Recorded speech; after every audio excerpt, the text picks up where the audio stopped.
Hello प्यारे student. तो एक सवाल है मैथ का जबरदस्त। In AP if S N equal to N minus N, S N दे रखा है एन, 4n+1 फाइंड करनी है एपी मुझे। तो इस सवाल को करने से पहले मैं आपको एक कॉन्सेप्ट समझाना चाहता हूँ। कॉन्सेप्ट बोलता है कि s n minus equal to a n होता है। इसको पहले प्रूव डेट करेंगे तब जाके सवाल होगा हमारा। ठीक है, तो प्रूव डेट करते हैं इस सवाल को पहले। मान लेते हैं कि let in AP in AP in AP is first term, D is common difference,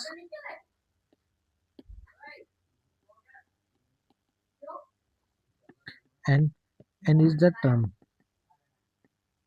n is the term। तो एस एन के लिए फॉर्मूला मेरा हो जाएगा 2n2a d, और एस एन माइनस वन के लिए फॉर्मूला मेरा हो जाएगा n-1 2a n-1 ठीक है, तो ये बन जाएगा मेरा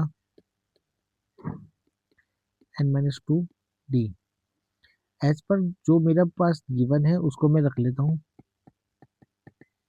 मैं इसे रख लेता हूँ,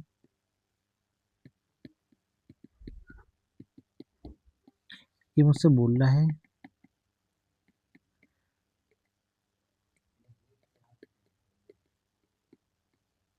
ठीक है बच्चों। 1/2 कॉमन है मेरा, 1/2 कॉमन ले लेते हैं। चलो ये n बन जाएगा, एन डी कर दो इसे, एन डी अंदर ले जाओ, n-1 एन डी हो जाएगा, 2d हो जाएगा। ठीक है, ये क्लियर हो गया मेरा। अब मैं इसके बाद क्या करूंगा, अगर यहाँ समझ में आए भी देखो, 1/2 बाहर ले लिया मैंने, दोनों के पास 1/2 है। इधर बचेगा n, तो n लिख दिया। ये 2a ये रहा, इसको अंदर ले गया मैं भी, एन डी लिख दिया और डी लिख दिया। सेम चीज यहाँ पर करी है मैंने। अब मैं 1/2 तो बाहर ही रखूंगा अभी के लिए, ब्रैकेट अंदर ले देता हूँ एन को भी। 2an हो जाएगा, ये हो जाएगा एन का स्क्वायर डी, ये हो जाएगा डी के एन। अब मैं पहले इसमें माइनस, पहले मेरा एन जाएगा, मेरा मैं भारी रख रहा हूँ इसे, तो मैं अभी भारी रख रहा हूँ माइनस के वन को। मैं एन को पहले अंदर ले जा रहा हूँ, 2an हो जाएगा, एन डी का स्क्वायर हो जाएगा, और 2n डी हो जाएगा। -1 का अंदर जाएगा तो माइनस का 2a हो जाएगा, माइनस का एन डी हो जाएगा, प्लस का 2d हो जाएगा। अब मैं ब्रैकेट को खोलता हूँ,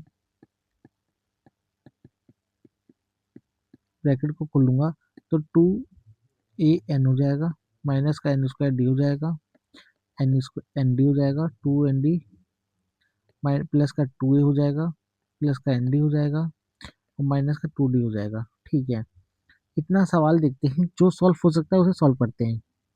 देखो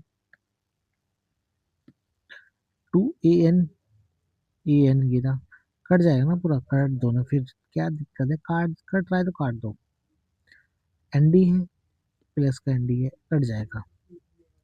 एन स्क्वायर डी है, कट जाएगा। बचेगा ये, बचेगा ये, तो इसे ले लेते हैं। 2a 2n डी और 2d, दो कॉमन ले लो।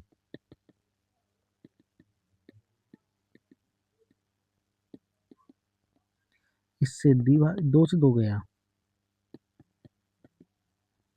इससे डी कॉमन ले लो। ये किसका फॉर्मूला होता है, अपने एन टर्म का फॉर्मूला होता है बच्चों, हेंस प्रूफ। तो यानी कि मेरा ये इस फॉर्मूले से ए एन की वैल्यू निकल जाएगी। अब मैं इस सवाल में भी यही करता हूँ, ए एन का फॉर्मूला बन जाएगा। तो यानी कि अब मैं क्या करूँगा, इस सवाल में देखो बच्चों, बहुत अच्छा सा सवाल है ये। एन करेंगे, एन 4n-1 है, एस n-1 करेंगे तो n-1 हो जाएगा। ये 4n-1 हो जाएगा, 4 ये हो जाएगा, प्लस का 1 हो जाएगा। पहले इसे सॉल्व कर लो, 6 से सॉल्व कर लिया मैंने। ठीक है, तो एस एन माइनस करते हैं, जो कि वैल्यू देगा ए एन की। तो ये मेरा सवाल सॉल्व करते हैं। 4n/+1 माइनस करते हैं। ठीक है, अंदर ले जाते हैं 4n का स्क्वायर n हो जाएगा। इससे अंदर लेके जाते हैं 4n स्क्वायर और 3n हो जाएगा।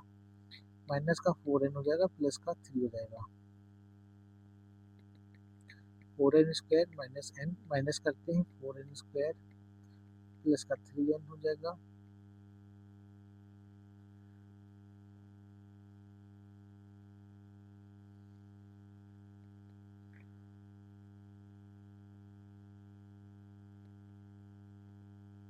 ठीक है, कहीं मिस्टेक हो तो बताना बच्चों मुझे।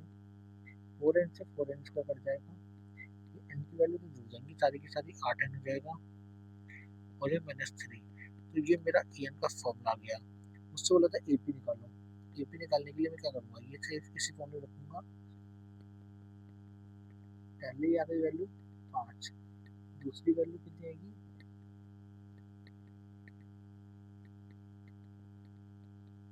13, तीसरी वैल्यू कितनी आएगी 21। सो ऑन इस प्रकार से मेरी ईपी बन जाएगी। ये मेरी ईपी आ गई। थैंक यू गाइस, काफी अच्छा सवाल है। नोट कर लो अपनी कॉपी में, स्क्रीनशॉट ले लो, नोट करो, पढ़ो।